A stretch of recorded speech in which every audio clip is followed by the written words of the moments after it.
Hello, everyone, and welcome to this new episode of Adventures of Gladria West. As you can see, only half the party show up due to some scheduling issues by the other half of the party, but most of them should be back by next week. But the show will go on.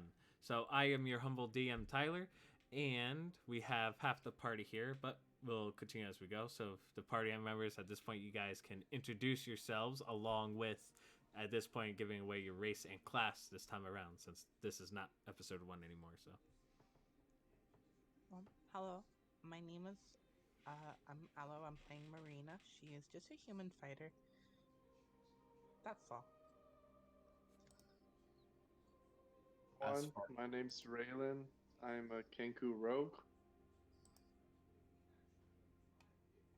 as for me, I am Sharif. I am a lizard folk barbarian, and maybe the idiot of the group. alrighty, so because half the party's absent, I will be playing the other role as far as role playing as best as I could in the scheme of their characters, as well as playing them in case combat should arise. But nonetheless, let's continue where we last left off. All 6 of you were going into the bar to rest up for the night. And I would just give the name of the bar since it's been a while since we played. So, the name of the bar was called the Lumberjack's Tavern. You guys were resting there for the evening until a woman named Abigail grouped you all together and asked for your guys' assistance to find her husband Samuel, a log cutter who has been away from quite some time and is worried about his safety. In exchange for bringing Samuel back to Abigail, she would offer you a gold necklace that you guys have discovered is worth a pretty penny. Definitely worth more to cover everyone's ends. So you guys agreed. And on the way, you guys have gathered information of some weird bug-like creatures that have been roaming around the nearby Oakland forest as of late. You go to the camp, but unfortunately, you don't find Sam at the camp. The after some shenanigans with Zargo being tricked by fellow log cutters into running into a drunken member of the log cutters group. After those shenanigans and speaking with the leader of the log cutters, you guys went to the direction where Samuel and his group last went. Along the way, you found some like evidence of burrowing and what have you. And when you got to the lock cutters, you see that they were engaging against some weird insectoid creatures. Many of them about the size as tall as you guys, but then there was one big one that spit acid. Combat ensued, and most of you guys took some damage, but due to assistance with the Red Guard, you guys were able to slay the creatures and basically get whatever resources from the creatures you could as possible, and then getting back to the Law Cutters camp. Since the night was closing in and since it was getting very dark and very late, you guys decided to take a long rest in the Law Cutters camp, which at this point, you guys have taken a long rest. Yay. Awesome. So I'm going to edit those character sheets to make sure they do get a long rest. That's okay. I wasn't hit, so I'm good. And at this point, it's the wee hours of the morning of the next day, and you guys are gathering around the fire, drinking some water and eating some meals. And then at this point, if you look around the corner over here, you see that the law cutter captain's speaking with Samuel. And at this point, both of them go up to the group, and he says, "All right, you guys could take Samuel back to his wife. Samuel should rest over there a couple of days just to make sure that the missus doesn't, get worried too much." He says, yes, sir." He says, "Very well. Well, I do appreciate you guys taking care of those bug creatures that last night and bring some of my men back home."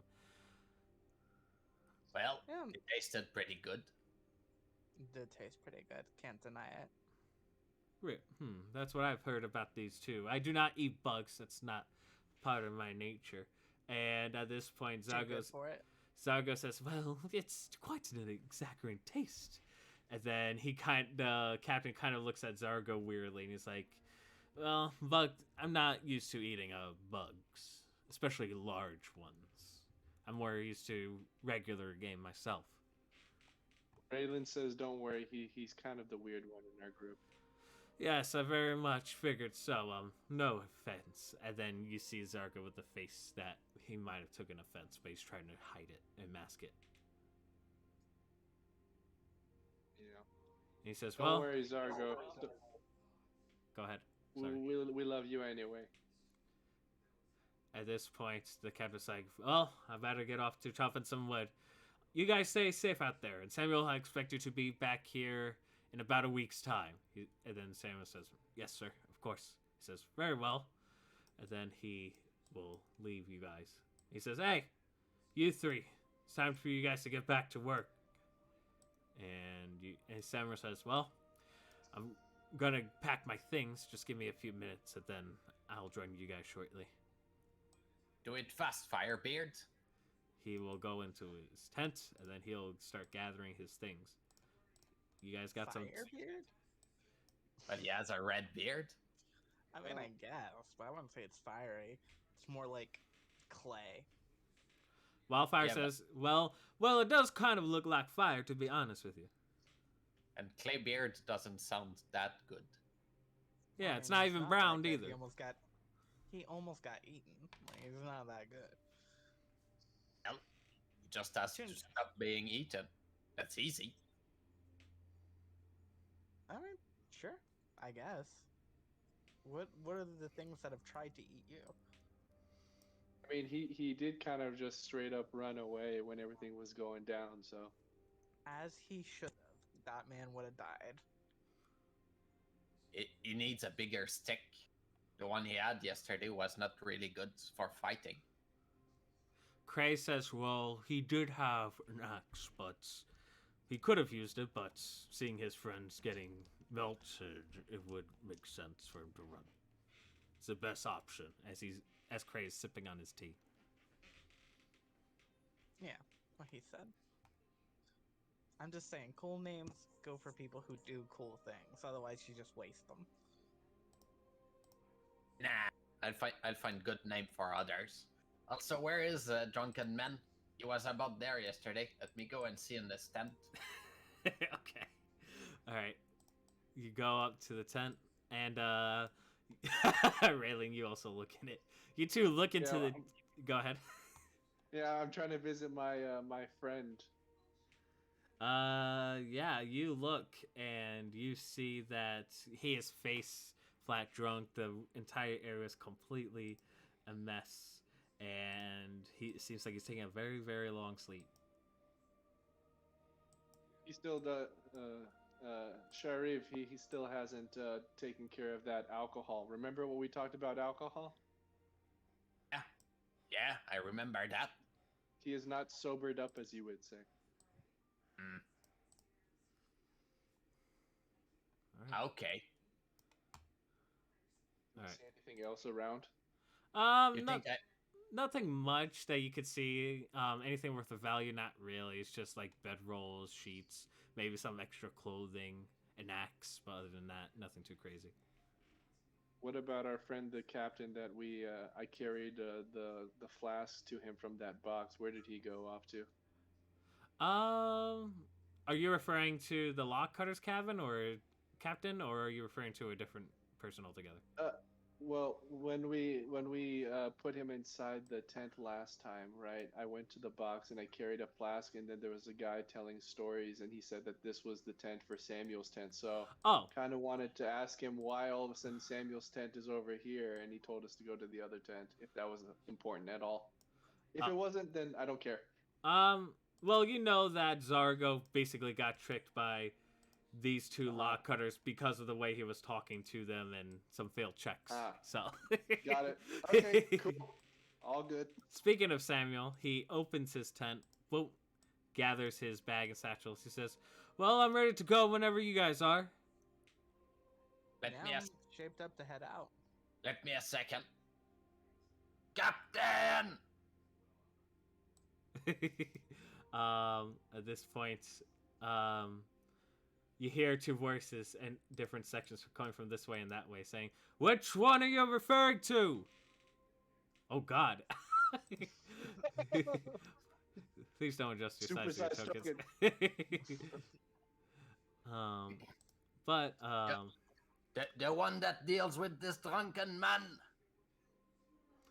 at this point, the captain of the lock cutters comes up to you,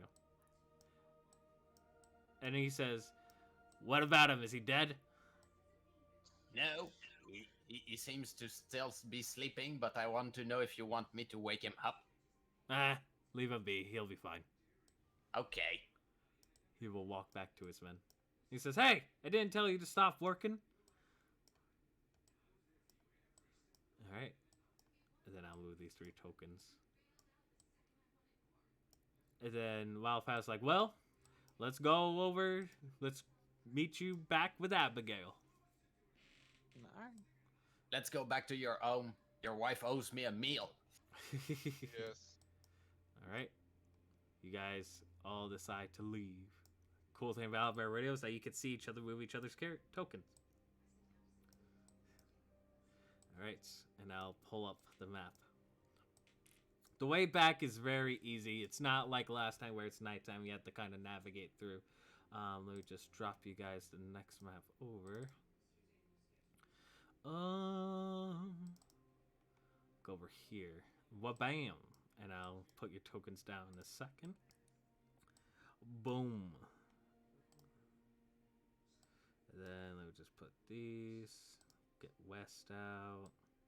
Get Samuel's token. Well, bam. Okay. There's all U's. I gotta make Raylan small. Oh. There.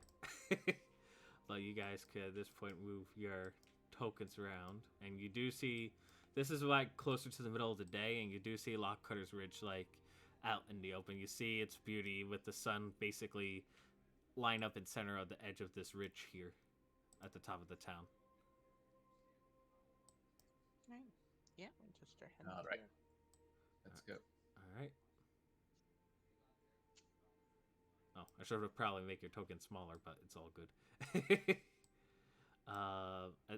The guards will allow you to pass, and then you guys go to the Lumberjack's Tavern. And where's the door? I forget what the door was. Ah, it was through here. Boom. Okay, so let me just... I'll get your tokens out in a second. Boom. There you all are. Lower you a bit. Alright. And then you hear Wildfire says, "Is Abigail here?" And then Abigail will come from the middle of town. She says, "Yes. Samuel, is that you?" And then at this point, Samuel says, "Yes, honey, it's me. I'm safe and sound. Thanks to your friends here." She gives him a hug and a kiss. And he says, "Oh, I guys can't thank you enough. Well, first let me order you that food I promised you, lizard folk." And then Yes. she will go over here. She'll say to the barkeep, as I'm trying to think of dialogue right now. "Excuse me, Mrs. Thompson." The barkeep goes, "Yes, dear. Yes, Abigail. How can I help you?" Well, what do you want, like, lizard folk?" As long as you give me enough to fill my stomach, I'll be happy. Abigail Tusher says, "Enough to feed him."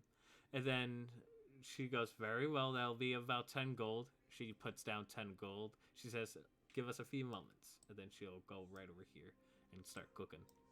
She says, let's see. She'll give, at this point, everyone else kind of like lumbers around this table here. Zargo's looking around trying to find a seat. Wildfire grabs a seat and offers it to Zargo for him to sit.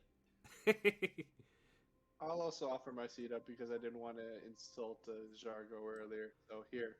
Oh, thank you, Raylan. You're welcome. All right. And then at this point, says, "Here's your meal, big guy." And then she'll slide you a large plates full of meats, some veg, some potatoes, and what have you. Enough to keep you full. Good.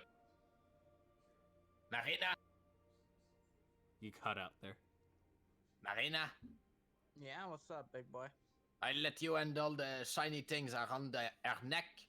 I'll just eat here. All right, that's all good with She me. says, and as agreed, and she like goes, puts around her necklace, and she's about to give it to you. Sam was like, wait, you paid them the necklace? She says, well, of course, we don't have a lot of gold to hire all of these. And then Sam says, but that's your family's necklace, though. She says, you're my family now, Samuel. It's everything's is fine. And then she'll hand you, Marina, the necklace. To be worth it, it was worth every penny. You almost turned into a puddle of acid before we showed up. Um, Abigail turns around and says, What? Sam says, I'll explain everything, honey. Come, let's have a seat. I'm quite famished from all the hard work the past couple of days. I can't. Thank And you. Almost dying. Thank you for saving my lives. I really do appreciate it. And Abigail says, well, thanks for doing this for me. Really do appreciate it. Do stay safe out there. And then they'll go to a table. Was a pleasure doing business. She nods, and then as she goes to the table. All right. Now, who the fuck are we gonna sell this to? You guys. Maybe we can go and ask or someone. Cray. Is there like a jeweler in this town? I don't. Cray. It's a small one. Cray being based on his background, he says, well, I used to be a smith. I could take a look at it. Probably know a couple of people who might point us in the right direction. Sure, go for it. I just like slide across the table to him. All right, he will inspect it. I will make a I'm trying to think what skill would this be. I'm just gonna roll a straight up intelligence check, which he has a +3 to. So I'm gonna roll on D&D Beyond just to keep it fair. 22 he rolled. He said. boy. He says, Nice. He says, well, we do have to go to a jeweler, but I'm not around from these parts. If we could just ask the local blacksmiths, they could probably point us in the right direction. All right. Can Raylan? Raylan would like to walk up to one of the guards and see if the guards can direct him to where the local blacksmith may be. Yeah, you see these two guards talking. He says, you fly up. He goes, a Kenku. You're not from around these parts, are you? No, I'm not. But I'm glad to be around here. It seems like you have a very nice little area. My friends and I have a question for you. Where could we find the local blacksmith? The blacksmith. Reading my notes. You might want to go to Blackheart's blacksmith shop. It's right in town. It's right across the way. Can't miss it. With all the smoke coming out of it and what have you. Shop's run by a dwarf named Gilbert. He could probably help you out. Gilbert, you say? Yes. Sounds great. Thank Gilbert. you so much. You're welcome. Enjoy your day, little bird. Thank you. You too. All right. So I go back to the group and convey the Gilbert message. All right. Wildfire says, well, I don't mind. Well, I guess we're kind of stuck together here. Until we get some money for this necklace here. But you guys seem pretty cool. Don't mind being with you guys for a short while until we get paid.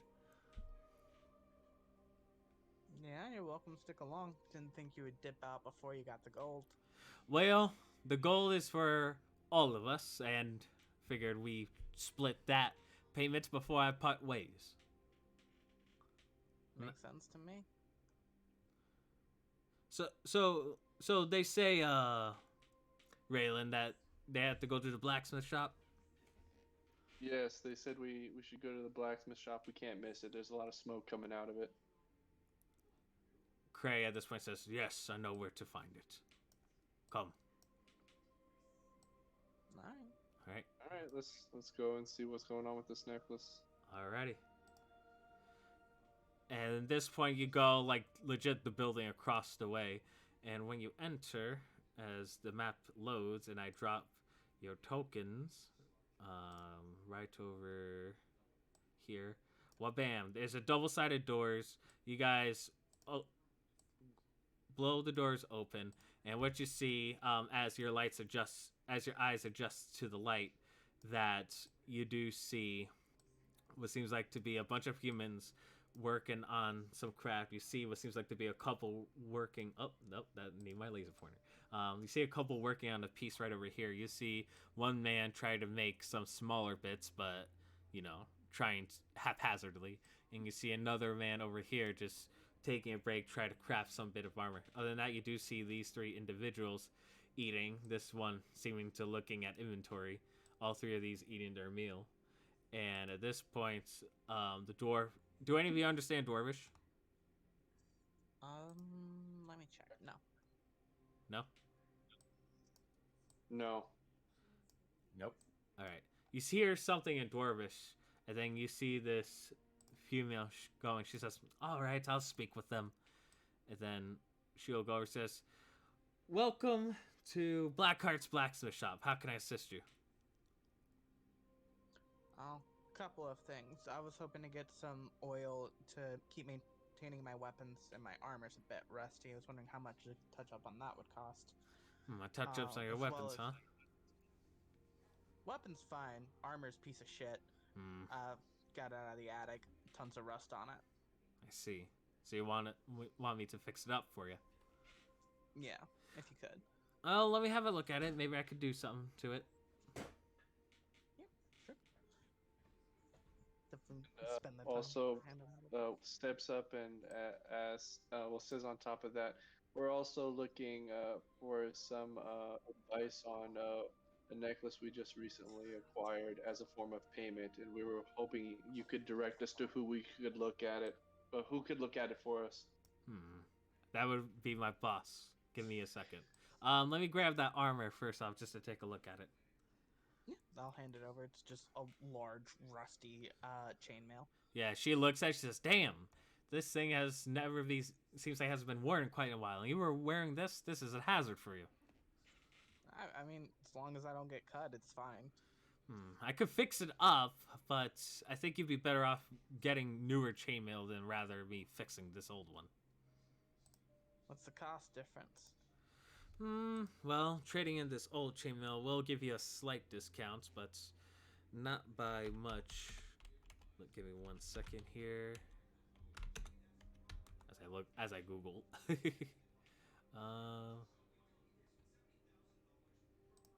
One moment, guys.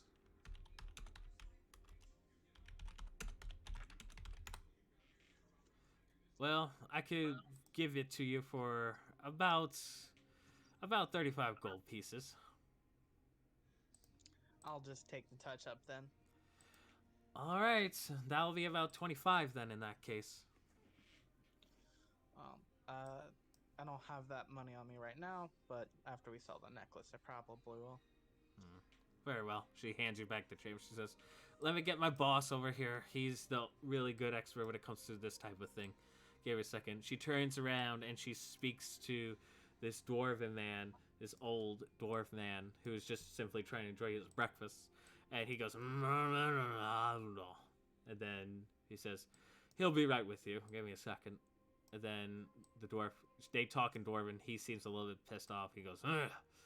Hops off, walks around, and then he hops back on his shelf. He goes, "All right, what do you guys want to know? What's making you guys interrupt my breakfast?" Well, we got We- this necklace that we need appraised. Let me take a look at it. Do you give him the necklace? Yeah. All right. He looks at it. He goes, "This is definitely worth something. As far as price, I can't give quite price. Definitely at least over 100 gold. I'm not much of an expert in jewelry. Don't move my token. I'm not that much of an expert when it comes to jewelry, but as far as the blacksmiths, it's definitely worth over 100 gold. If you're looking but to get the best price, you probably want to speak with the jeweler at some points. The only jewelers I know, well, nearby, would be one over at the city of Castle Gladria and one over in Eidolon City, that elven city. They definitely have appraisers there, and they could probably give you a good price for it." And then he slides the necklace back. All right. That seems fair enough. Correct. Go ahead. In the meantime, can you guys have any oil as well as like any vinegar to help remove rust, and I can just do this shit myself? For supplies, it's gonna cost you about 15 gold. I got 8. That's as much as I can give you. I can't really do that. Now, unless your friends chip in, and he points over to your friends. I can give you 5 gold if you can give the stuff to the lady for 13. Make a persuasion check. Oh well, let's see. I'm not exactly the most persuasive bird. Let's see. Persuasion down here. Okay, here we go. 15. Yes. All right, you give him 15 gold, and at this point, the dwarf goes over here and says, "Hey, rookie!" He goes, "Yes, boss. Give us the supplies to fix the chainmail. This gal wants to work on it herself." He goes, "Oh, yes, sir." And he goes in, he grabs the stuff, he checks some things over, and at this point, he goes over to the dwarf, hands the stuff. He says, "Now make sure you count the rest of the shit." He goes, "Oh, right, boss." Goes over, and the dwarf. Oh, there's a pop-up on my screen, and I want it to go away. The dwarf goes over here, and he'll hand you the supplies. He says, "Make sure you don't fuck it up. If you fuck it up, that chainmail is going to be worth garbage." It's fucking vinegar. It's not gonna be a big deal. All right, so if you say so. So I removed 5 gold pieces because I gave the 5 gold to Marina, right? I removed all of my gold pieces. We're rocking Okay. with silver now.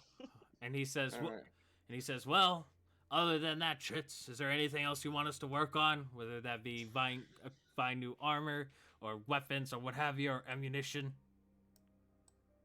Raylan Nah. would like to ask what the price of studded leather armor is because he has leather armor right now. 45 gold. Okay. All right. Good to know. Thank you so much. Mm-hmm. Anyone else? And if the players return next week, they'll just tell me before the game what they want. You could assume some stuff happens or information's talked about, and then at this point, you guys leave.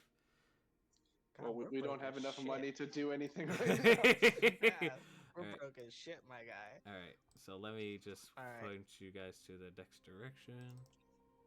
So like, hear me out. Here's what I'm thinking. All right. Mm. Now, elves, they're pretty snooty, so they like jewelry. But I think they'll probably only like the elven shit. And this came from a human girl, so I'm thinking we go to the other human town. Well, and I also agree with that because I remember asking, and she said that her grandmother said she was like royalty or something like that, right? Yeah. So we should probably head to the human town. Castle, you said Castle Gladria? Yes, that's it. Okay. Which is a place you know. Yes, yes. You think I can look for some lizard folks tribes on the way? I mean, sure, if you want. I'm not gonna stop you. But if they try to eat me, I will kill them. It Yeah, won't you're eat gonna. you. You have to convince them to not eat us. I'm tiny, remember? I'm like a snack. It's okay. I'll say you're my pet. Okay. I hop on his shoulder again. All right, you do so. And what's cool about it is I can actually attach you guys to one another. So check this out. I'm gonna attach. Oh, those are conditions. So I'll click that. Attach. Boom. So now one of you move the tokens. Or try to move your token, Raylan. Oh, They- Raylan's is the one. Okay. I could. I am the master. The tiny one needs the big man. All right. Good enough for me. All right. Do it. Just set it so that Sharif can control.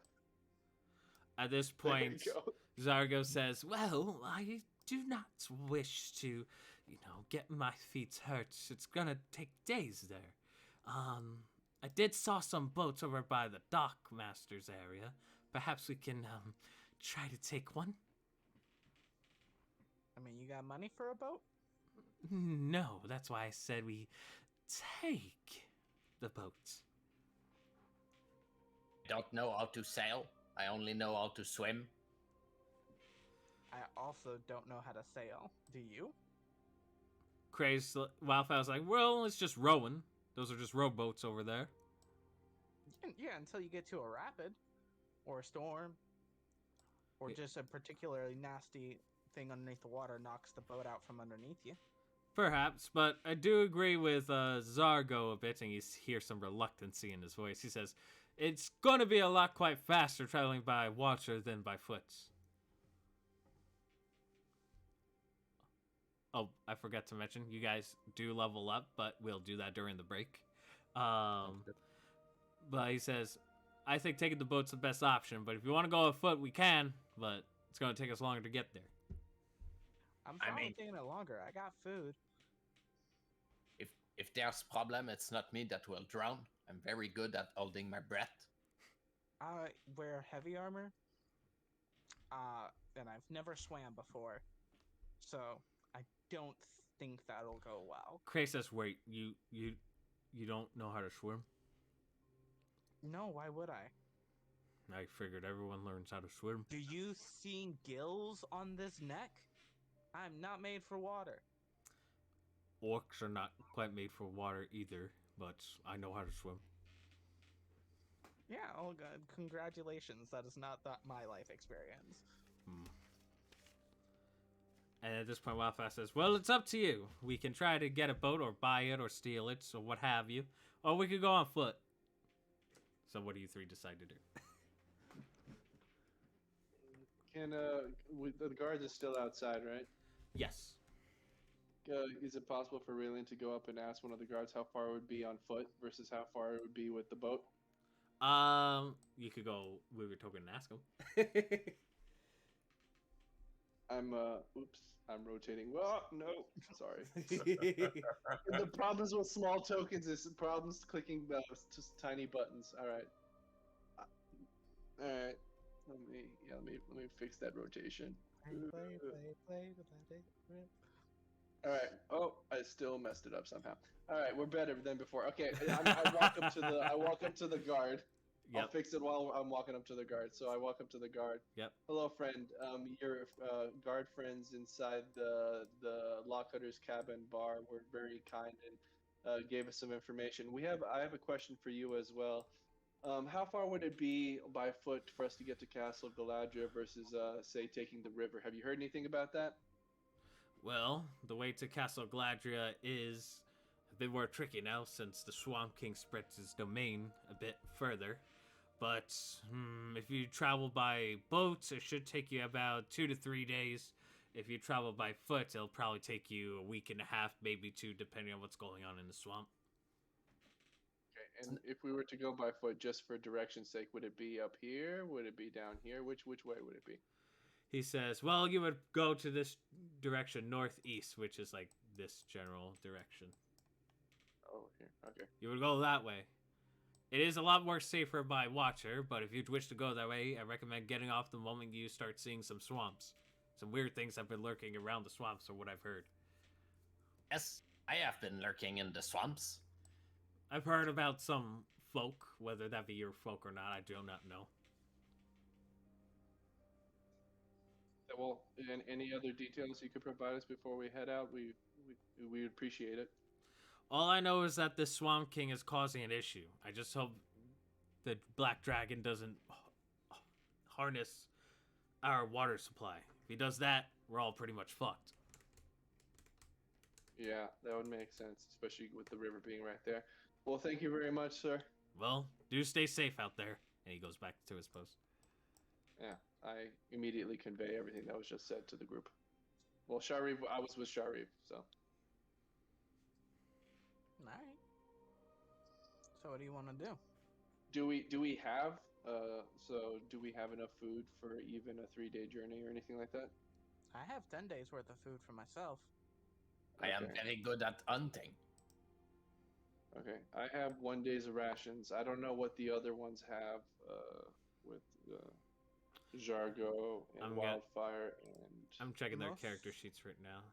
One moment. It'll say 1, but when you actually click on the ration, it'll show you the quantity that you have.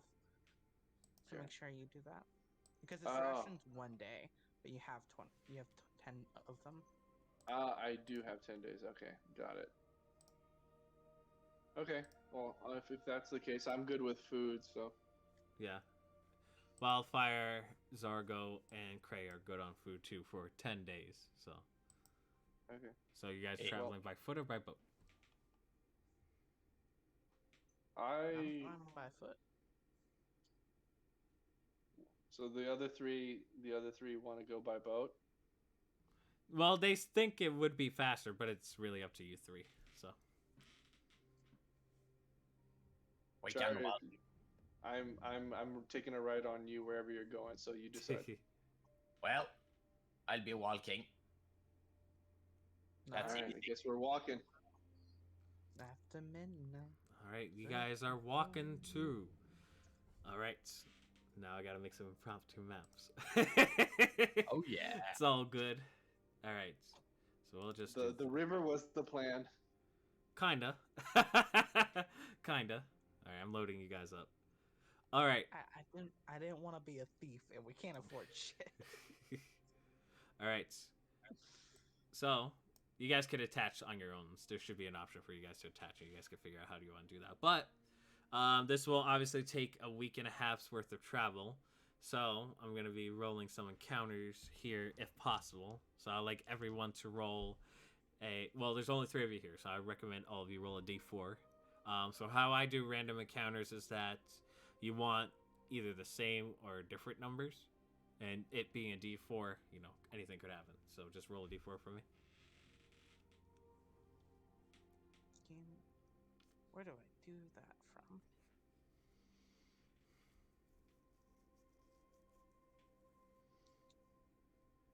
I guess this one. Left. There we go. Roll. 3. On the left, you said. Hey, Myra. Bottom left, it's like a little button, and then it pops up all the different die. Oh yeah. You also rolled the 3, Raylan. I Okay. did. Okay. I I'm rolled sure a 2. they're the only difference. So 3 and 2. All right. Nothing happens. So that's the first day. That's the second day. Third. Fourth. Fifth. 6. 7. 8. 9. Okay. So 5 encounters happen. So let me see what happens. See how good or bad they are. 2, 3, 4, 5. Okay. Not too bad of an encounter. So you guys are spending days and days. You guys are resting, taking parts in shifts, watching over one another, and you guys are traversing for the next 10 days and then 9 days. We're going to get into the 10th day in a second. 1 sec. And On the way, do we encounter any of Sharif's people? Unfortunately, no. That's what I was Okay. rolling for. You encountered some like miscellaneous travelers. You hear some information and stories in regards to the Swamp King's activities. From what you've heard from these travelers passing by or stopping by to join you in fire. You heard stories as far as the Swamp King basically taking over village by force, killing anyone or anything in sight, and it's basically you will join me or you will die type of deal. And it seems like the Swamp King is rumored to be aided by other things rather than just his Dragonborn. Which is why there's like some migration of some of the citizens passing by you for the past couple days. Well, that's fucked up. And other than that, nothing threatening, luckily, has happened.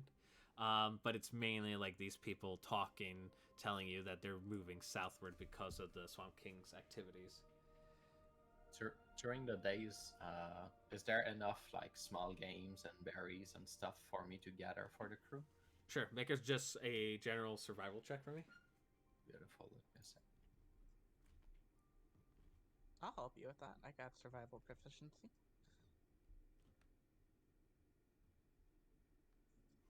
The answer is 3. No, I do not find food. Hell no! I gave you advantage with the help action because they also have survival, so I'll help you with that. Yep. Oh, no. So you two look for game and berries during the entire week. Let me re-roll then, Yep. instead of rolling a 1. Yep. Yeah, Ah, one there would be you go, real. 11. 11. You find some game and some berries, but there's very few animals far in between, and you guys really aren't too sure what berries to eat or not eat. You consume 3 less rations for everyone, so everyone should basically eat 1 week's worth of rations. So, Okay, so down to 7 from the 10. yeah, so everyone should have 3 left. Cool. Due to you guys hunting and what have you. Other than that, you guys can roleplay if you wish. Other than that, we can move on. Reina, What do you you need all? you need to grow better scales. It's not good for you. I don't have any scales. Well, that's why I tell you to grow them. Well, right now I'm just making sure I can get rid of the fucking rust on my armor, and that's the best as I can do, buddy. Yeah, that's another problem. Why aren't you using metal? I use stick and stones, and everything is all right. Well, that's because you're a lot stronger than I am. I'm not stronger and just bigger. Both can be true, my friend, and they are. Like, I get it. You can rock out with just your scales, just your jaws, and you can rip people limb from limb. I ain't about that. I can't do that shit. At most I can poke them with the sharp end of a stick, and that's it. You need better sticks then, because the one Yeah, you that's why we get the metal stick, because the metal stick is really sharp. Yeah, but look, I have my big stick with a stone at the end of it. It's Yeah, a but good that's stick. not sharp, and I need it to be sharp. To see, it's hard for you because you think like the strong. Me and Raylan over here, we gotta think like the weak because that's what we are. Mm-hmm.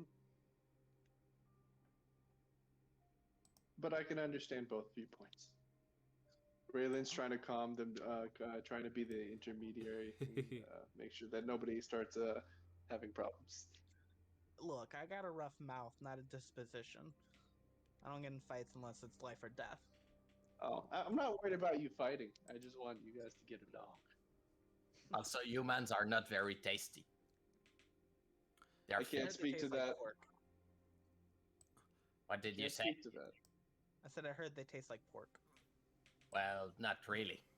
Pork at Rufus, least did you is a bit fucking lie fatty. to me, man? The bird just fucking caused. The pork is at least a bit fatty. The human are just filled with tough guts. Maybe you need a fat human. That's what you're missing out on. Yeah, but they don't come in the swamp. That's true. They would get stuck in the mud. Exactly. Well, Sharif, I have probably good news for you. I mean, considering we're going into a big city, you might be able to find some fat humans, but do not just go about start chomping on humans. They do not like that. Yes. Whenever you're around humans, normally you shouldn't say that you have eaten or will eat humans. Yes, we'll keep that amongst I don't give a ourselves. fuck, because I will stab the shit out of you, and it'll be a fun fight, one way or the other. Well, I have understood that the guards don't like me to hunt people. They even forced me to actually wear clothes.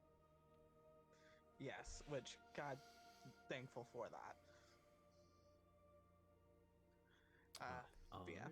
All right. Over the time, I'll soak my armor in vinegar overnight and then just start scraping away at the rust on the armor. Okay. While we spend time out there. Gotcha. So I want you to make. Would this be a sleight of hand or just general dex? I mean, vinegar doesn't hurt metal. I'm talking about the scraping removes of the metal, and your metal's quite rusty, so you're not really. So go ahead and just make a sleight of hand check just to see how careful you are with your hands. Sure. 7. Oof. Can I help her? Based on I'll your accept the help. I don't know if this would be. I would say. Anyone can help. Do you have any expertise in repairing armor? I know for like Morena's character, it would make sense, but would it make sense for Raylan to do so? So the only reason why I said that was because when you mentioned earlier about proficiency and Marina was helping with like scavenging, I have sleight of hand dexterity, and just general dexterity. So that's the only reason why I brought that up. At the very least, our former blacksmith could help her. Yeah, I would say Mhm. Craig will definitely assist you. He says, "Look, you gotta do it like this." He sees you almost fucking it up, so he'll try to assist you. So go ahead and re-roll that check. Sure. Worse. He's explaining no. it to you perfectly, and he kind of shows you. He says, "No, you give it a try," and you do it. And at Alright, first got it this. goes, but then unfortunately you break part of your chain. He says, "You're not supposed to do it too hard, Marina. Now you're not as protected as you were." It's a fucking rag. I don't know, like, what you want me to do, man. I'm scrubbing with a rag. You have a -2 to your AC until you replace your chainmail. Ah, fuck. Well, tried. All right. Well, All right. If we Here, find look. some bone, I can put some bones in the place of the old that you have now. You know what? Fuck it. All right, look, buddy. You said you're a former blacksmith. Fucking, here's the shit. Fix it. It's not gonna be as good as it was before you broke it. I'm gonna try though. What? All right. So let me just go to his character. Well, I don't have his character sheet because he didn't make it public. I'll just roll a d20, and I'm assuming he'll have a +2. I should say on his character sheet. No. Okay, his character sheet's locked. All right. So I'm just gonna roll d20. I'm just gonna add a +5 modifier because he used to be a blacksmith, so he's proficient. So he's gonna try to hard look at it. Okay, 20. He is able to repair it to the best of his abilities. So instead of having a -2, you have a -1. All right. He goes, Thank you. "That's how you do it. You understand?" All right. I get it. All right. Look, when we go to next time we go into town, we'll go to a blacksmith, and I'll ask if you can borrow the shop so that way you can repair it. Mm. I'll pay you whatever the fuck it's worth. Not 25 gold, but like 15. How about that? If they allow it, I would have no problem. Hell yeah. All right. You guys traverse on the 10th day, and I'm just going to move all the tokens right here just to signify story beats. You guys see a clearing, and as you guys are approaching further deeper northeast, you see that the land around you starts to morph a bit. It's like you're entering into a swampland. It's very murky. It's very hard to walk through. Sharif, you're fine. This is natural to you. But for the rest of your comrades, not so much. It's like trudging through mud half the time. And other than that, there is most of the time you guys have like your boots are half wet while traversing and what have you. And let me pull up the next part. Where is it? I'm trying to find it. Raylan is very happy on Sharif's shoulders. And you guys trudge through mud. You see a campfire at the distance. And you see two gentlemen in the distance with two boats parked on the side. Let me drop your guys' tokens. What bam? And then let me just make your token smaller. Alright.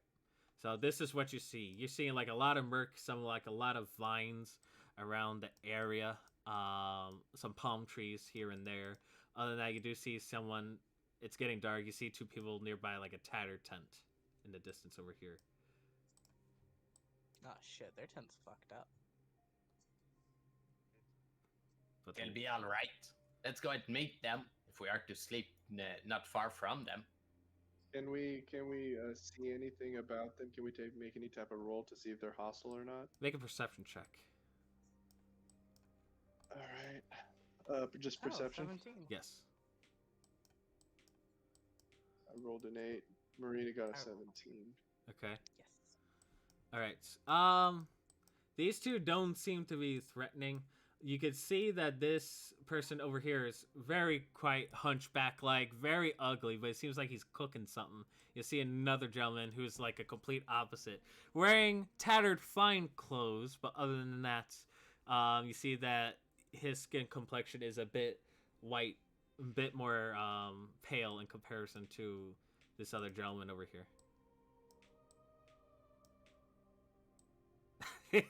I just Hey, zoom out. strangers. I'm just zooming out, and I see these people like fucking trying to flank them.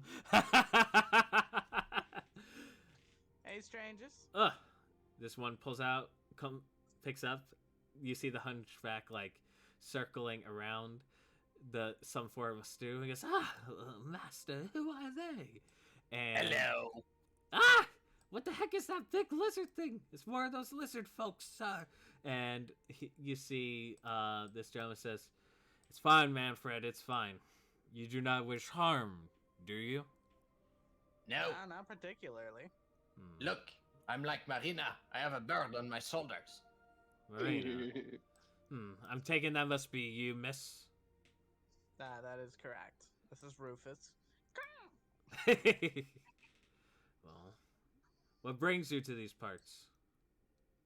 As he Well, sits we're back just trying down. to head into the next town over, trudging through the swamp to get there. Saw a little campfire. Thought we might have ourselves some company instead of just rest by ourselves. These guys are starting to stink. Well, we're only gonna be here for a little while before we hop back into the river. We're gonna traverse the river this way. You gonna sail at night? Yeah, we know our way to get around by night. Know our way. Well, I'm from these parts, so I know a lot more about this area than usual folk. Raylan asks, "What are you guys doing around here?" Well, we just got back from God's Landing, and how long was it, my friend? He says, a week ago. About a week ago or so. Just got back from there, and now we're traversing the waters. I live more northwestward up here. What were you guys doing in God's Landing? Well, we were just paying a visit to some old friends, conversating, trying to figure out what's going on. I'm a man of travel, as you could probably tell, and he gestures to his fine clothing. You think he might be... Well, make an insight check, actually. Me? Yes, you, Raylan. Oh, it was so close. An 8. An 8. He's showing you that based on his fine clothes, he might be a man of travel. Excellent. He says, well, and I just want to get back home as much as I can. Alright, where is home for you? Again, northwest of here. Not really particular in giving out my exact location. I'm not that type of person. No, you don't got to. I was just curious. You say you grew up around here and you know the ways at night. Now that's impressive. Usually people can't see in the dark. Usually they cannot. We have our ways, and he gestures to a lantern nearby. He's like, this lantern creates a little bit more of a brighter light than most others. Okay. You ain't worried that's gonna make you a target? I'm aware, but I have ways to defend myself, and of course Manfred knows his ways too. He says, yes, sire, I use chef's knives and what have you. He says, no need to share more information, Manfred. He says, alright, sir, I'll just finish up the stew. Would you guys like any stew? Sure, why not? I'll take some. Also, what happened to your tent? The tent's got tattered a bit on travel. I mean, You get attacked by something? Yeah, we got attacked by some large alligators, but luckily we were able to swim away from them as best as we could through these boats, and he gestures to the boats, but our tent's not so much. Alright. Raylan asks, perchance on your way, would you guys be heading towards Castle Gladria? No, we're not particularly on our way there. Again, we're more northwest. Somewhere closer to Adolan, if that makes sense. But not around that area. Okay. He goes to you, Marina. You're the one that asks for stew, right? Yeah. He says, here, have a bowl, and he pours into a small silver bowl. It looks like some beef stew or what have you. And then he goes up to you, Sharif, and he goes, and for you, lizard folk, don't chop my hand. You can see his face is quite hideous and disgusting. This is basically like, the fat lunch lady, but 10 times worse. But he pours out this, in a silver bowl. He says, you want utensils? no. All But right. I'll try to take not it. eat the bowl. Don't eat the bowl. Raylan's a bit suspicious of this stew. Okay. Okay, is it possible that Raylan can see if there's something wrong with the stew? Make a nature check. Oh, I did also want to sniff the stew to Sure. like try to tell I what's have going a on. solid 0 on the nature check. Let's see what it comes up to, though. Make a nature check. 17! it 13 for me. it looks like regular stew to you guys. All right. What you could Sheriff just will just I'll serve start it eating. in a single go. Sure. And pat the head of the guy and say thank you. The bowl back. Okay. And you, Marina, do you partake in eating bull? Oh yeah, I don't eat the bowl, but I do. You know what I mean. Yeah. All right, you Yeah, guys. I, like, got it. Very normal thing. You guys start eating the bowl. Sharif, you just down in one gulp, so you didn't fully enjoy the taste. But it is very, very, very good. It's probably the best type of food you've eaten in days. Whereas you, Marina, you take like one sip of the bowl, and it's like you're in like high nirvana. It's like, whoa, shit, and you realize like this is the best stew you've ever tasted in your life. Damn, what the fuck did you put in this? This shit's great. Very good spices. Usually other races would mess this up, but I used to be a professional chef, but not as much anymore. What happened? That's why you have the chef knives. Mm-hmm. Of course. What happened? Why aren't you a personal chef anymore? You've definitely got the skills. I do not wish to talk about it. That is in the don't past now. Well, I guess you're his personal chef, so that's still a chef. Yes, he pays me for my services, because no one else would, because of how I look. I used to be quite Nah. more handsome back in my day. Thing I happened? believe it. Was it a cooking accident? Again, I do not wish to talk about it. How much you pay him? He says, the gentleman says, I pay him enough. Now, if you wish to engage in conversation, I do not mind doing that, but we do get bothered about asking questions of our personal life. Again, we've only just met. Surely you could understand. I was just asking because I was like, I wanted to make sure you weren't jipping him because he's fucking top tier. This man knows what the fuck he's doing. He says, you have nothing to worry about, miss. He looks up the Alright. sky. You see the sun slowly setting. He says, well, Manfred, we gotta pack up, so be prepared for our journeys. And he gets up and he says, well, it was nice conversating with you. If you guys wish to take some materials from this tent, you could. It's up to you. This tent's quite useless at this point. Oh no, I got my own. Alright, so then I'll have the other players decide what they wish to do with the tent when they come back. But you see them like gathering their supplies and getting ready to head out. So what do you three do? What do y'all do, excuse me? I'm gonna just move the tokens to signify that they're leaving. Make sure to hand him back his silver bowl. Of course. Don't go losing silverware now. Alright. That's about it. Alrighty. So you guys are on your own at this point. At this point they have, I can't move the boats, so at this point they've pushed the boats back in and they sail more northward.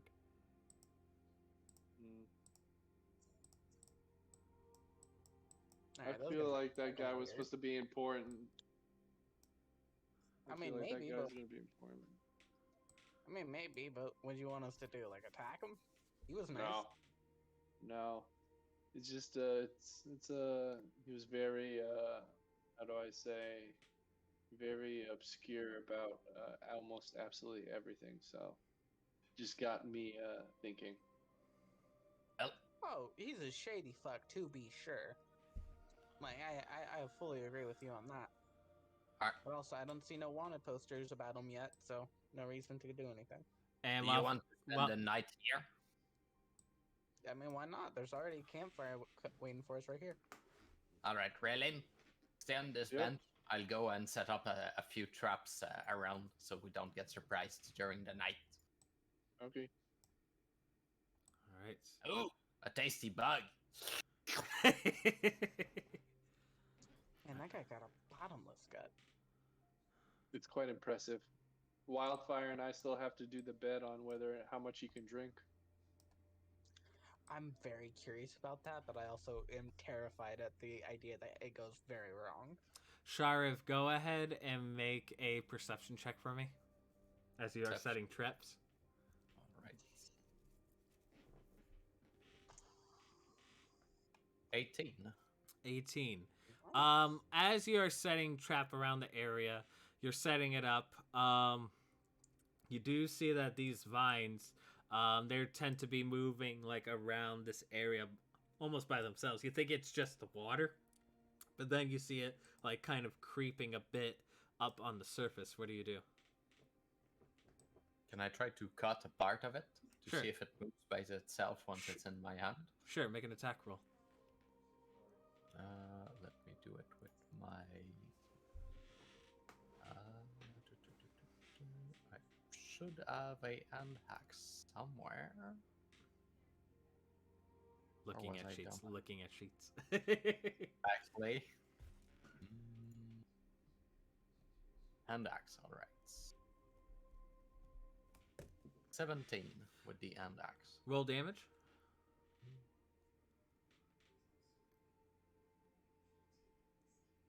For 9 damage. All right. You chop part of the vine as it does some green liquid comes out. It like shakes erratically before it goes back into like this main parts here. So this part is basically safe. Encouraging. As someone from the swamp, is it a normal plant? Like, have I You seen know, based on your lizard folk and your background, that these are the type of plants that, you know, you've heard about spreading. This is usually caused by like some powerful creature spreading its domain, whether that be a hag that enhanced the forest around them or swamp around them, or something else entirely. This Are they is not. dangerous? They Or can. like- They can be. Sounds like it's our friend the Swamp King doing kind of. Well, I wouldn't call him a friend, but you know. Oh well. I'll just keep the little vine I got from it and still go on and put some rope to be in the way of possible attackers and stuff. Okay, go ahead and let me know where you place your traps, and then I'll continue from there. What would you like to do, Raylan? Oh, I have rope as well. If that would help him with some of the traps, if he needs it. So I shout out after him. If you need some more rope, I can give you some. Don't forget, you can use those bottles, that bottle necklace I gave you, to be a little alarm if someone kicks the rope. No, I like this. It does a lot of sound around me. Alright, up to you. As for the traps, I'd say in between those two vines here, Okay, like just a rope here. like a rope trap. Yeah, just so people would fall on what if they are not watchful, Okay, and maybe dug a small hole here, and sharpen some stick and put them in the bottom of it. like that hole. All right, make a perception check as you go to that area.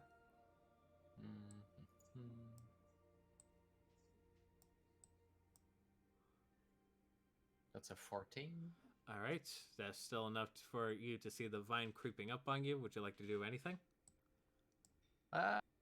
Just try to cut it once more. Make an attack roll. That's a 15. That hits. Roll damage. And that's a 9 again. All right, you chop it, and it goes back into like its central base. All right. And I'll just dig like a 1 feet deep hole about there. Okay, so this will Need to take be you some time. Oh yeah, I have time while. Beautiful. All right, And I'll just put some sharpened stick at the bottom of it and come back to the group once it's done. Sure. At this point, they're gathering around the fire. Do you want some rope for another trap somewhere around here or anything like that? No, I think Okay. it should be all right. All right. I hop back on his shoulder. Okay. All right, let me reattach your token. There I found a way to do it. There you go. So now, yeah, there. All right. Oh, look at us, just a pair of twins, aren't we, Sheriff? Yes. The humanoid and non-humanoid twins. All right. As you guys are preparing some food for you guys to eat, there's like some Wildfire seems to be starting some conversation. He says, "So, when you get the gold, what do you plan on doing with it? I know I'm keeping it for myself and maybe get some better equipment." Oh, obviously I'm repairing my armor. I could see that. What about you, big lizard folk? Well, I don't know yet. I do have some gold right now, but the guard told me that they were in very, very bad condition. And I don't know. I just found the pouch in the middle of a river at some point. Found Can I it. see that? Just found it. Oh in the yeah, river. there. The gold coins are really, really in bad shape. You can see that at some point Sheriff himself might have bitten them. You see a bunch of bent up gold pieces that seem to be in better days. Oh, fuck. Alright. You shouldn't bite these, Sheriff. But they told me at an inn at some point that to make sure that they were real, I had to bite them. Yeah, have not a bigger you, they do, because, again, you are stronger than little squishy pink men. Okay? Yes, yes. You can bite a lot harder than they can. So let them bite it next time. And if you keep these coins in nice condition, you can trade it for even more tasty food. Oh yeah. And what about the ones that I ate accidentally? Oh no. Those are gone. So what about you, Raylan? What are you planning on doing with the gold? Well, I could use some new armor probably, but otherwise I have no idea. So what are you even out here doing? Like, why are you trying to go kill shit for 11? Well, I'm just here trying to looking for some work. I've done a bunch of work over nearby the Adolin Kingdom in the forests around them parts, but I'm trying to see some on the other side of this continent here. Well, I was more talking to Raylan, but that's nice to know. Oh, my apologies. As he tips his hat. I'll answer as well. Well, I'm looking to try and do as much good as I possibly can. I've had a bit of a storied history, and considering I'm a Kenku, I want to change some perceptions if possible. What's the perceptions? Well, I told it to my big lizard friend right here. Oftentimes, my race doesn't have the best reputation. Oftentimes, we're associated with a lot of crime. But that hasn't always gotten me into the best of situations. I can understand that. Fucking Rufus here goes after shiny shit all the time. I see. I have a bit of experience myself, but I've been trying to avoid that. That's understandable. And Maybe we don't take you to the jeweler shop with us. You know, royal family heirloom. I'd like to believe I got it under control, but not a bad idea if things get bad. Hey, look, man, I ain't got nothing against you, but if society does, I can't change what they're gonna think. But I gotta change what they think. That's a noble goal. Good luck with that. I will do my best. Wildfire then goes to Cray, says, "So, Cray, what about you? What are you going to planning on doing with that gold?" And before Cray could answer, you guys hear some, wet, squish, squish, squish sounds in the distance. Sharif, you recognize these, type of squishes as those of being bullywugs. Oh no. And go ahead. Yeah, those are not friends. Those are bullywugs. Okay, I don't know what the fuck that is. Spears up, bitches. It's giant toad men. Yeah. And at this point, we will go to break, and we'll see what happens next. So we'll take a 5-minute break as these guys level up, and we'll be back in a second, guys. So stay tuned.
And we are back. You guys hear that the music has changed because there is a combat scenario happening at this point in time. I'd like everyone to roll initiative for me, please. Yeah. Yeet. 8.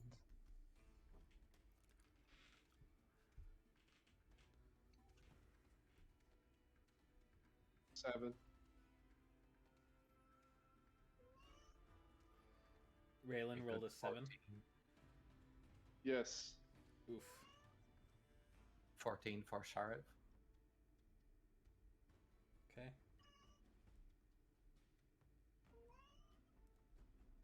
Just gonna roll one initiative to represent the rest of your party's initiative.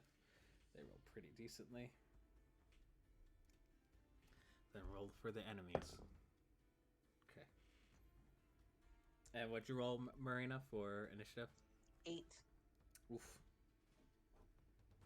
Hey, that's pretty good for me. I've been rolling low.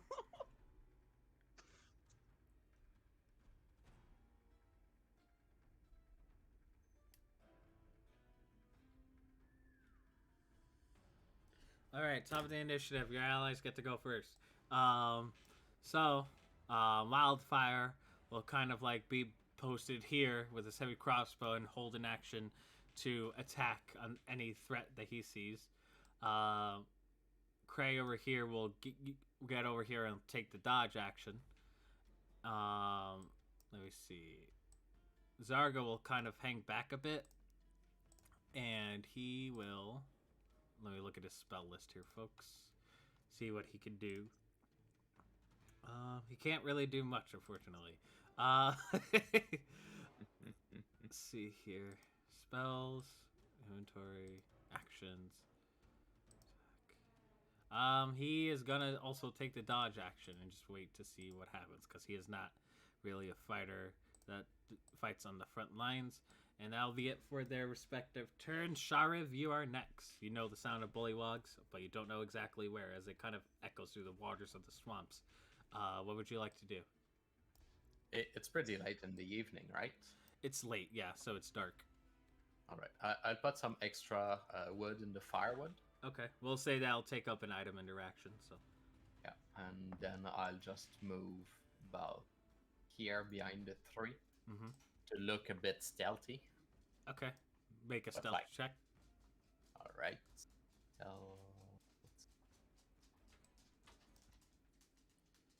12. 12, you think you're stealthy, as you're hiding yeah. behind a palm tree. Exactly. Anything else you would like to do? Or are you good? No, I think that's pretty good. Okay. The enemies go. Let me roll to see how stealthy they are. Okay. I will move some tokens in a sec. But, let me get these creatures out. You guys hear an arrow heading towards your guys' general direction. Let me just check the stat blocks of these little guys. Oh, I didn't pull up their stat block. Give me 1 sec. I had it, but now all of a sudden it's gone. Alright. So all of a sudden, you see a spear getting tossed at you, Shariv, as you think hiding behind it was good cover. All of a sudden, spear is tossed at you. Does a dirty 20 hit? Yes. Alright, and you see this bullywog appearing from the tree. And you will take... Let's see what damage these spears do. 1d6. Yes. 1d6. Where's my d6? Oh, there it is. It will deal 4 damage to you as a spear goes right through your leg. It's just a flesh wound. Sounds like gibberish. Other than that, you do hear what seems like to be around the corner. Let me make a dex save for this guy. Oh, that's not in the tray. Alright, you hear another one going, ah! As he falls into the trap. Go ahead and roll a d6 for me, and that's how much damage he'll take from the spike, Shariv.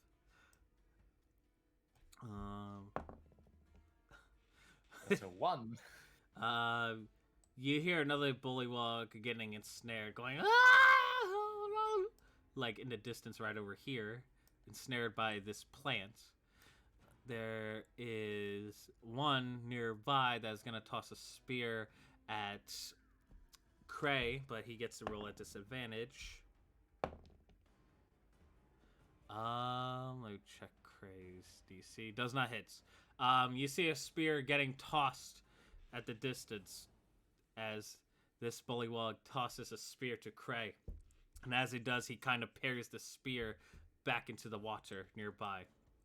Nearby this puddle here, which I'll place a basic weapon token at right over here to indicate the spear is there.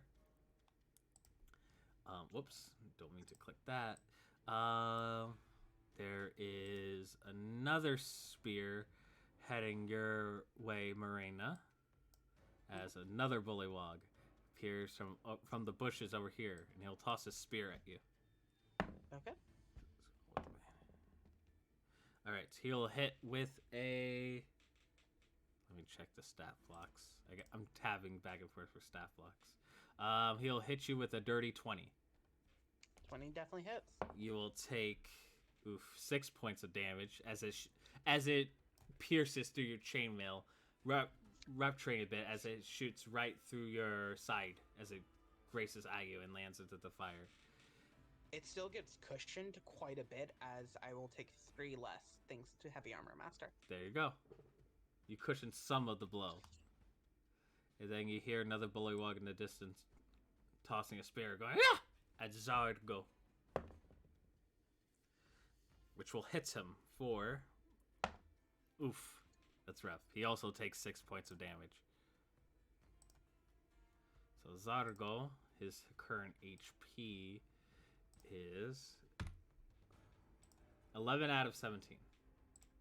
And that's gotta be it for the bullywugs. You guys hear some ruckus going on in the distance, somewhere like nearby the distance here, but you can't quite tell because it's too far away.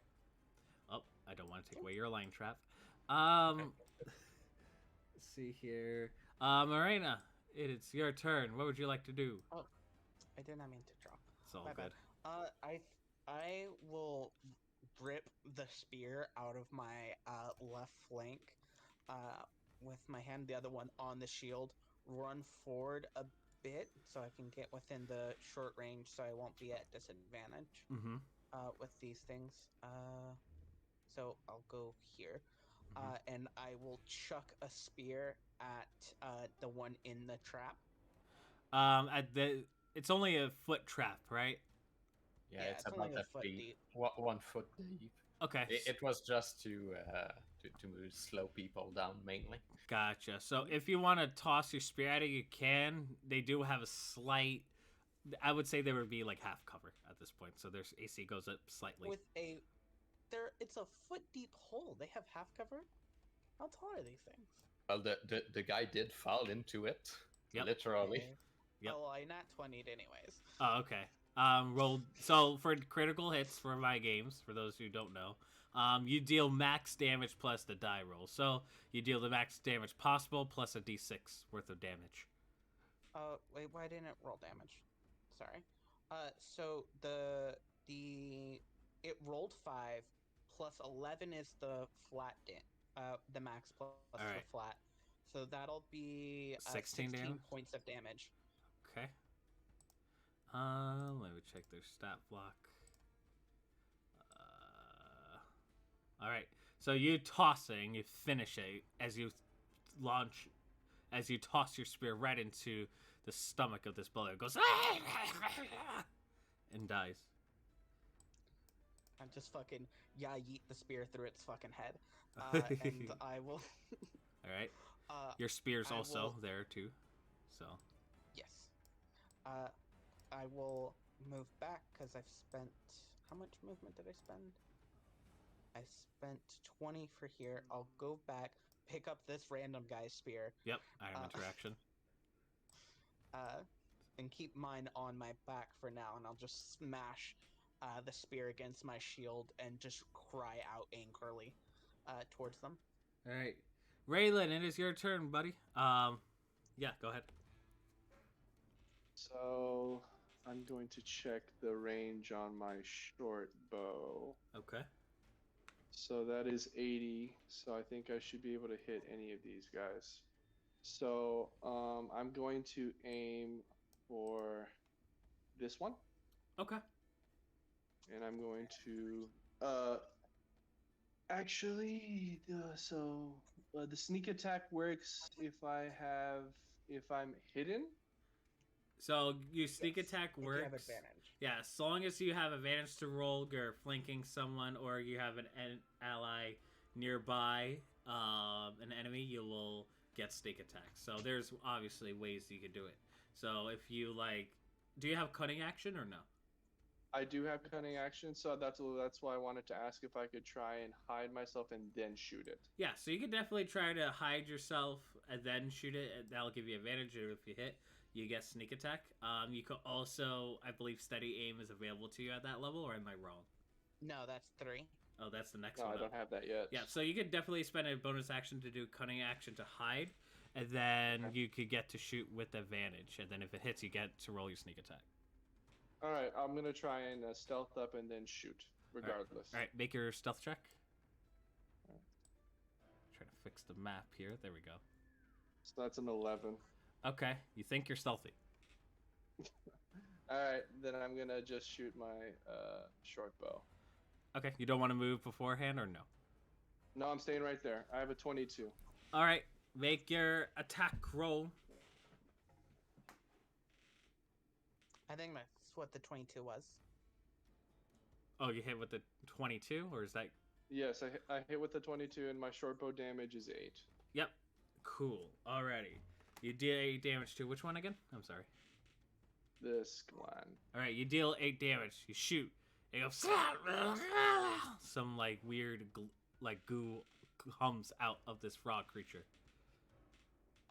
Cool. All Alright. right, and then I'm going to move closer right here, but that's it. Alright. Wildfire will use his held action to shoot a crossbow shot at the one south over here. Let me roll on his sheets here. 1 second, y'all. 1 second, partner. Oh shit, hold on. I'm having some issues here on my end. Give me 1 second, friends.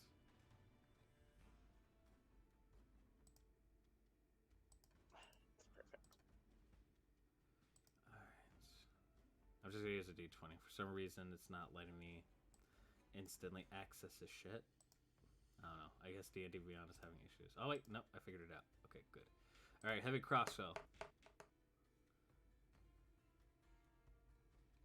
It's not telling me the result. Why? 23. 23? Alright, that's a definite Yes. That's a definite hit. Roll a d10 of damage. God damn it. This is 10. He will shoot a heavy crossbow bolt at him, and it will deal significant damage to the creature. It goes, and it is the top of the round. The allies get to go. Wildfire will load another crossbow bolt and will shoot at the same creature. Let's see here. So he'll make another attack roll against the same one he's been hitting. Did Wildfire not just 15. go? That's his held action. I meant to do it at a previous turn, but I messed up as a DM because I'm managing a bunch of stuff. It's at 13. 13. Understandable. 13 just hits. So roll damage. Oh, no, that's a d20 roll. I need the damage roll. Alright, he kills him with another bolt. The creature goes, and dies. This is I'll just do Control C, Control V, boom, place him here. Alrighty, and then he. Let me see if like does Cray? No, he doesn't have any range weapons, so he will go. no. He will go over here in front of you, Sheriff, and he'll take the dodge action, so he'll block the blows for you. Next, Zargo will go over here. We'll see the creature. He sees he's getting entangled by the creature. And let's see what Zargo would do in this scenario. Let's go to his spells. You'd also probably say it's fascinating. Oh yeah, he's finding it quite much. He says, that's quite interesting. And he'll do a frostbite onto... Well, is it in range, actually? Yes. He has to go down 2 more squares. He has to go down a square. Then he'll cast frostbite on it. It has to make a con save of 11 or more. He rolled a natural 1. So let me deal some cold damage to this creature. Dealing 4 cold damage. He goes, let me see what happens if this works. And Wildfire sees what seems like to be a frog freezing to death, which is quite bad for a frog as he's getting entangled by these vines. He says, intriguing. He says this. And then Wildfire... Sorry, I'm back. It's fine. Wildfire will position forward a bit here, just so I could get clearer line of sight. Other than that, it is your turn, Shariv. Right. Let me just double check my measurements from here. Yeah, I'm 30 feet away. Yep, and More or he's in a less. tree, so. Beautiful. I'll grab one of my javelins and look at him and say, "Catch!" as I throw the javelin at him. Okay. Make a javelin throw. That's a 16 16 does hit. Roll damage. for 9 points of damage. Nice. You deal significant damage to the bullywug. He goes, ah! Let me see if he rolls to stay on the tree. He does not. He falls off it. Roll a d10 of damage. That's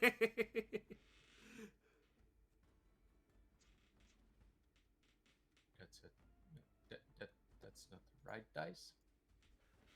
So in my Yeah. games, if you fall 10 feet or more, it's a d10 and no, not a d6. So It's 3. all right, he falls down and he falls right into the javelin, going down, goes right through him and kills him. Goes, just goes through dead. Well, he caught it. He did catch it. Braylon yells to Sharif, more snacks for you. Yes, bullywugs are really tasty. Their legs are filled with lots of meats. Anything else you'd like to do, Sharif? I just move above there and get myself prone, so when they shoot at me, they'll have disadvantage. All right, you go prone. Let me write that you are prone. Text. Prone.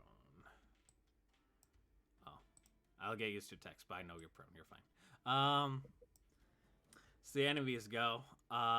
This little guy over here who's just hit with frostbite has to make a saving throw to strength check to try to get out of the vines. Unfortunately, he does not make it. You see the vines consume this frogman and goes right into the center as more vines cover around him and begin to suffocate him. He will try to spend an action to get out.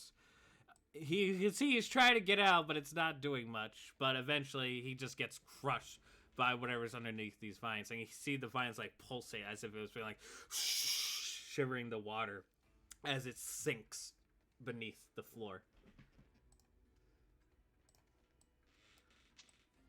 This bullywug, he's also caught in a trap. He has to make a check. He succeeds though. He goes, ah! He'll look at you, Sharp, and he'll toss a spear at you. A 13, I'm assuming, doesn't hit. 13 does not hit. All right, he will fail in doing so. This bullywug will go 5, 10. We'll see the trap. 15, 20, and we'll shoot at you, Marina. They throwing a spear? Yep. Does a 15? They'll have disadvantage because they're out of 20 feet. All right. All right. I rolled a 12 and a 13, so does a 15 hit? No. My armor is 17 with a -1. All right. You block it, and a spear lands next to you. You hear a bit more commotion going on in the south. At this point, you hear a bunch of rumblings across, and some large thing appears to be running towards you guys. You don't know whether it's rolling towards you guys or running, but you do see in the distance, spending its entire turn marching over, seems to be a large troll that seems to be pretty weak. Far out in the distance, and he sees all this commotion going on. He'll just spend his entire turn getting there. But now things have gone from bad to worse. Marina, what would you like to do? You see a troll. Well, do you see? I don't have that dark vision. That's You sense a large force approaching you. okay. I was like, I maybe see this bullywug. Let's see. I'm gonna run in close because I know something's approaching me, but I don't know what it is, and I assume it'll have trouble going through the plants right now. So 5, 10, 15. At this 20, point, when you go over to 25. there, you could barely see the bullywug at this point. So your vision's ever so slightly, Yeah, that's fair. Yep. And I'll go ahead and attack it. Do you want me to do this with disadvantage or just regular? With disadvantage, because at this point, Okay. like, you're fighting, like, half blind. Okay. First one's 12 out of the 2 rolls. But I'll go ahead and action surge. You hit it. Hold on. You said you rolled a 12? 12, yeah. That hits. Oh, 12 hits? Okay, never Yeah. mind. These guys are wearing, like, cloth rather than, like, your traditional armor, so. Okay. Just 6 damage. 6 So damage? I'll probably action Alright. surge. How would you like to kill this bullywug? Oh, he's still dead? Oh my god, this poor guy. I just, like, literally come up, pop my shield across its head, and then stab him in his kidney with the spear, drop him, and then move back behind Okay, he says, "Rivet!" here He rivets. with the trap. He rivets as he dies, and he falls to the ground, collapse. Yeah, and I'll move behind this trap, trying to keep it between the thing that I feel approaching me. Sure. Alright. Anything else you'd like to do? No, that's it. Raylan, do you have dark vision? I believe I do not have dark vision. You sense a large force approaching you from this further away. I got you. So the only one I see is the bullywug down to the south, near the plants, correct? Yes. You only see Alright. this. Alright, so I'm going to try and rinse and repeat, so I'm going to try and stealth myself again, and then I'm going to fire at that bullywug. Sure. Make a stealth check. 12. You think you're stealthy. Excellent. That's so annoying. I have a +7. I have rolled 12 twice in a row. It happens, Alright. man. Alright, short bow. Time to short bow. Oh. That's so wild.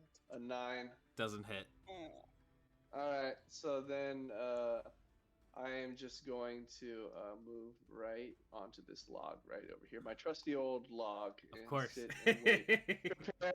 Prepare myself for the impending danger I sense from the south. Alright. Cray, who does have dark vision, says, "Oh shit, we got a troll approaching us." And then he'll go over here and he'll take the dodge action if it comes closer. Zargo will try to go 5, 10, 15, and he'll cast Frostbite on this bullywug. That's cocked. He fails it. He'll take a d6 of cold damage. D6. Dealing max damage. Alright, that kills the bullywug. You see this bullywug skin, you know, it's very absorbent, but you see this bullywug, like, basically welt and wither into, like, a cold husk and dies. He goes, interesting. As he says that creepily, of course. Alright. He says, "You say troll, Cray?" "Yes, troll is coming. I don't think it's wise to get close." He says, "Very well." And then he goes over here. Trolls are good food. If you capture one, you have infinite amount of meat. Wildfire will try to make a perception check to try to see the troll. He goes, "Ah, shit." And then he goes over here. He does see it, and he'll try to make an attack roll. What's his range on that? 60 feet. I think he has no problem trying to hit it. Let me see. With his heavy crossbow, he has like over 100 feet of range. Yeah, he's fine. It's within 60 feet, so he's good. He's got to make an attack roll against the troll. Oh, nope, that's damage dice. Why am I not 17. 17? Okay, thank you. Yes. Did you open the chat? That might be your issue.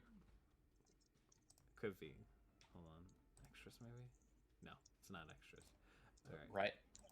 I have it in a minimized view, so it's different because D&D Beyond changes. I see. But 17, I believe, does hit the troll. Like I said, I'm a DM. I got other tabs running amok. 1 second, guys.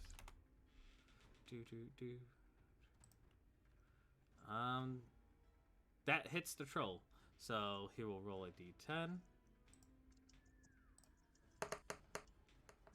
Dealing only 5 damage. Rip. Alright, he shoots at the troll, and as he does, you see an arrow being put into the chest of this troll. He goes, ah, shit, it didn't work. All right. It is your turn, Shariv. You know that a troll... Do you have dark vision? No, I do not have dark vision. You know that a troll is coming towards you, and you know trolls are bad creatures. They tend to, like, regenerate a bit, so they're tough to battle and combat. All right, I will get back up because I was prone. Yep, so you spent 15 feet.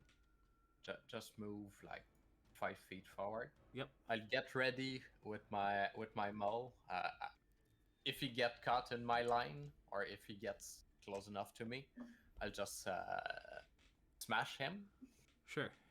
And I'll say an ogre because, well, Sheriff thinks that trolls and ogre speaks the same language. Come here, You mean orc? come here, little boy, come here. You hear that? You say that. Alrighty. It's the troll's turn. He'll move 5. He has to roll, but he shouldn't. Well, first he regains 10 hit points. As you see, it's like some of the wound of Wildfire's arrows start to heal up. He gets caught. He will try to spend an action to get out, which he does. He just rips himself off. It will do 5, 10. And then he sees you. 15, 20, and 25. He gets here. He has to make a dex save. He trips. He's prone. And then, would you like to use your ability at this point? Your held action, Shariv? Yeah, I'll hit him with the maul. And you said he's prone? Yep, he's prone, so you get to roll with advantage. Oh, yeah. So, See if we can add text here. 1, 2, There we go. I figured it out. Alright, he's prone. 19 to it. Alright, you deal 19 damage to the creature. No. It was to it. Oh, to hits? Yes, to hits, yes. All right. I forgot I could do this. Hold on. I got something better than just typing. And 10 points of damage. Alright. You deal the damage that he healed for. Alright. Well, So he is prone, though, and he can't really do much because he spent his action. Oh, here's the prone condition. Boom. There it is. It's big. And look. Watch. It moves. oh, yeah. Alright, so this troll is prone. Raylan, what would you like to do? You see a big-ass troll right in front of Shariv. Raylan is tiny and very intimidated by it, so he's gonna back up a little bit. He's also not very tanky, so he knows when he doesn't want to get smashed in the face. So he's gonna move back. So this is 15 feet to here. Mm-hmm. And you said the troll is prone already. So do I even have to roll for stealth or anything like that to get a sneak attack on him? If you use a range attack on him, you'll have disadvantage on it. Yeah, because he's prone. Okay, well, I'm going to just rinse and repeat and hope that it works again with stealth, and then I'll try and hit him. Yeah, so make a stealth check. Did I get skipped? What are the odds of 3 12s? You think you're stealthy. So go ahead and I'm make... getting tired of thinking I'm stealthy. Alright, make an attack roll Just... with disadvantage. Okay, so that's... And then, so I roll it twice and see which one's lower? Yes, and you take the lower of the two. So one was 19, the second one is 24 and 6, so I don't hit, I'm guessing. So 6 is the lowest? Yes. It does not hit. It goes past him, but you don't know where it ended up at that point. Alright. So... Hey man, it happens. I don't think I have... I'm gonna move, so I have 30, so I'm gonna move 1, 2, 3, and that's 30 feet total. Alrighty. So allies go. Cray will go up here and lay a smack it down. I do not have access to his character sheet, but I will roll. I don't know why I'm rolling on my thing. I should roll on D&D Beyond, to be fair. I'm just going to roll off of Marshall's character sheet. I'll say he'll have a +3 to hit. The first attack was a 12, which doesn't hit. Go on. Did I get skipped? Because it felt like Raylan. Because I did the attack, then Raylan did his attack, set on the log. Oh, my and then Raylan apologies. did Yeah, another I thing. accidentally did skip you. We'll rewind time a bit. All right, go ahead. Alright, cool. I would like to move over here and then dash over to here Okay. to the campfire. Yep. And I have bottles of oil because I bought them from the blacksmith. Yep. I would like to move over to right here, rip off a piece of the tent, put it in fire, put in a bottle of oil, and then action surge and throw that shit at the troll. Cool. So you'll use your item interaction to make a makeshift Molotov cocktail. So go ahead and make a... This is an impromptu weapon, so go ahead and roll a d20 and add your dex. Dex? Okay. And this would be a... That's just a d20. Yep. And, would this be considered a range attack? I don't know in this scenario. I mean, I would thought it was Yes. a thrown weapon, so that could use strength or...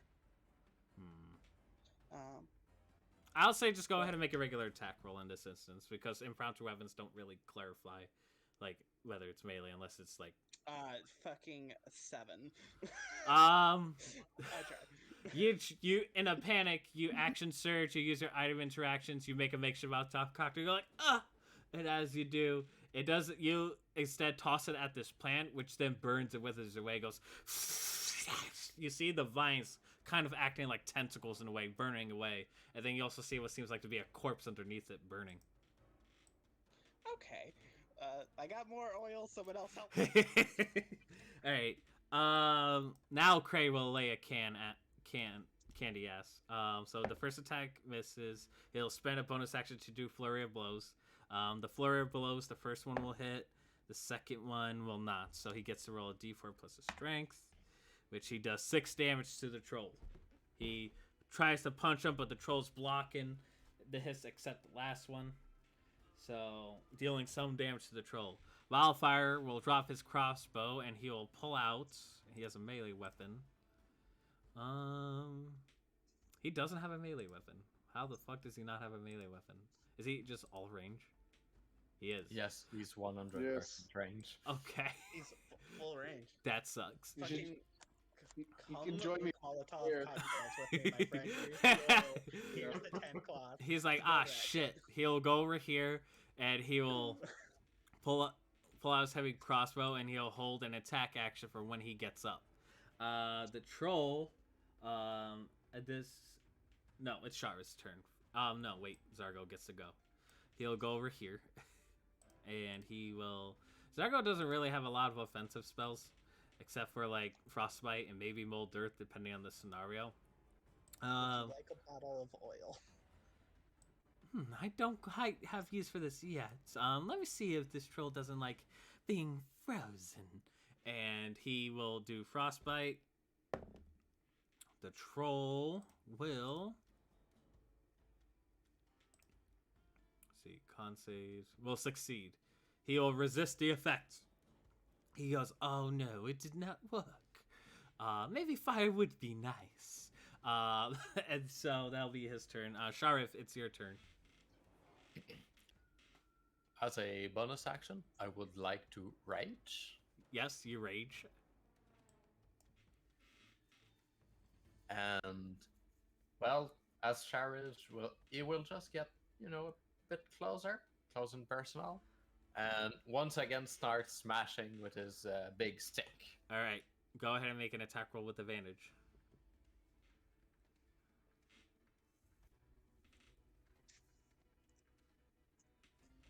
$23 to it. Yeah, that definitely hits him.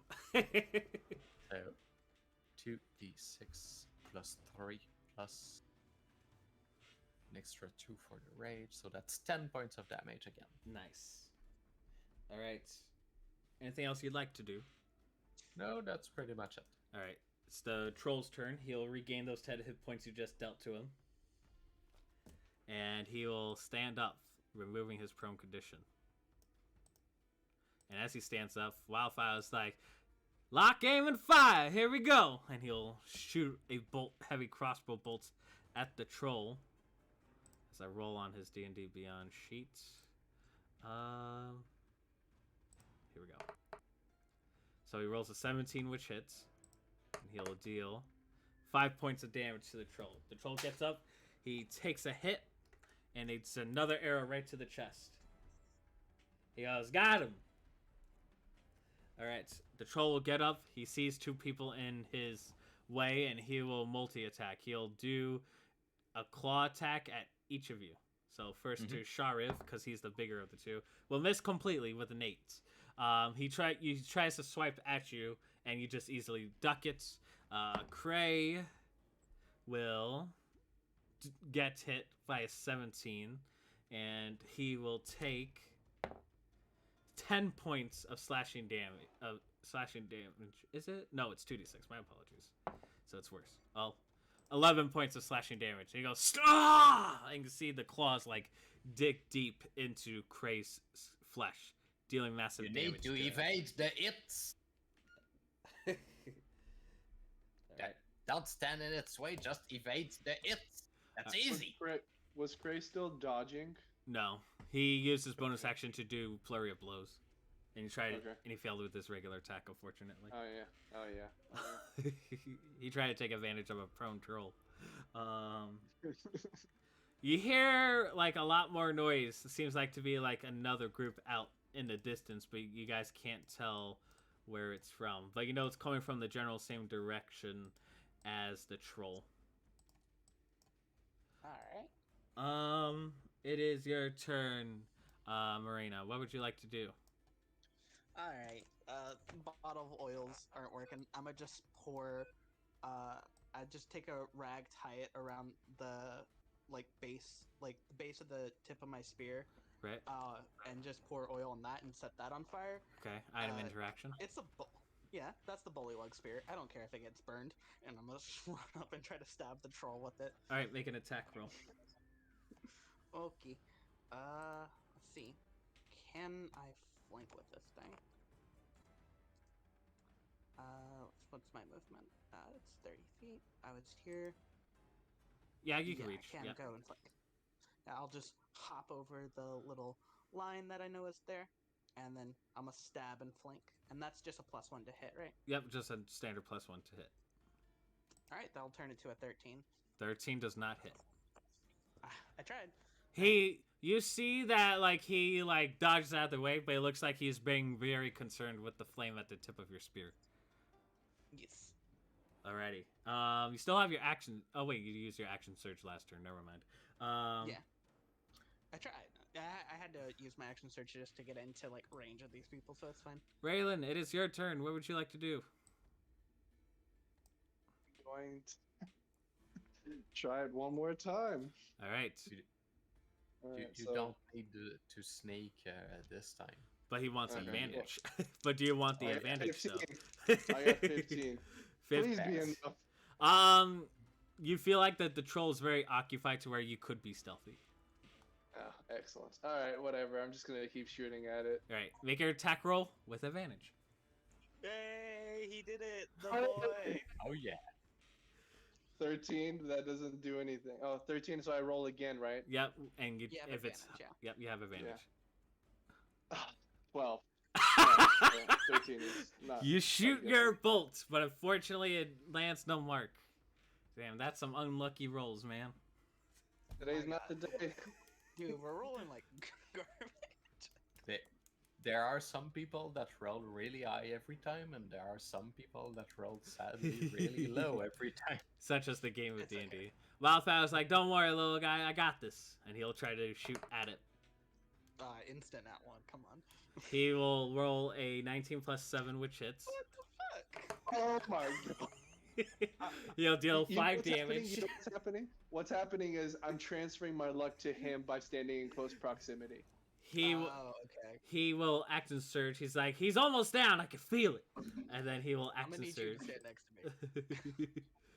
He will action surge that shit, and he will attempt to roll again. He rolled like dog shit though, so he misses the second one. He's like, dang it, I had it. Cray will do some punches and kicks. So first attack is a 19 plus stuff, which hits, dealing dealing 9 damage to the troll. The troll's looking pretty weak. He'll just spend a key point to do flurry of blows. First attack will miss. The second attack will hit, dealing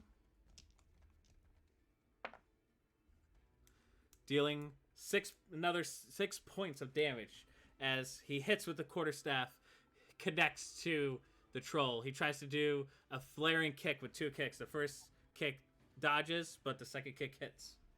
The troll is relatively getting weaker and weaker. And he says, fire, fire. Perhaps I could do this. And then he'll copy your move. He'll grab the cloth. He will use an item interaction. He'll try to toss it. However, Zargo is a very weak individual, so let's see how well he does. So it's just I believe in you, Zargo.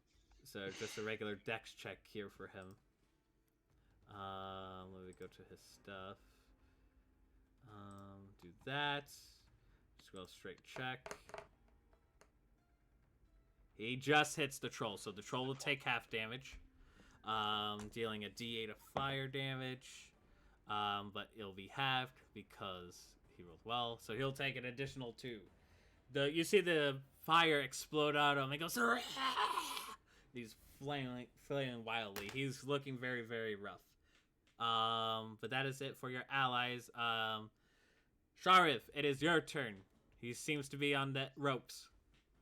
Get this motherfucker. I will hit him with the mole once more, All right. shouting again.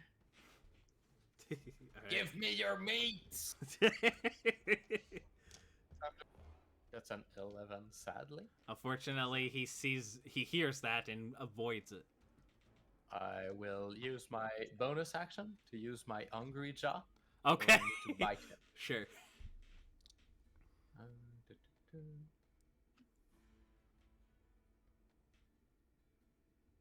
Nice.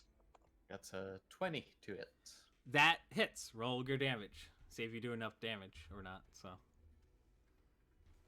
gotta fix my camera That's angle. 7 plus 2, 9 points of damage. How would you like to devour him and kill him? I would like to get on top of him and just grab his whole head into my jaw and crush it. All right. So you dodge the flames off this troll, and as it does, you say, "Give me your mates!" And then you just take a big chomper at his head, crushing it and killing it. And he collapses, and you fall down to the ground, and you eat some of the face meat of this troll, killing it, gaining some hit points. Oh, yeah. But this troll is fucking dead.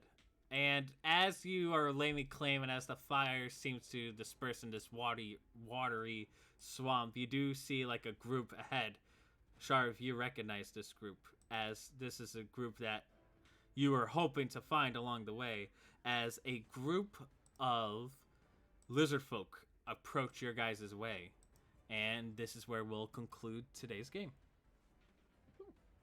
Beautiful. So that is it, guys. Usually we would have more players. Hopefully they'll be here next time. But until then, guys, we shall see you next week. Take care.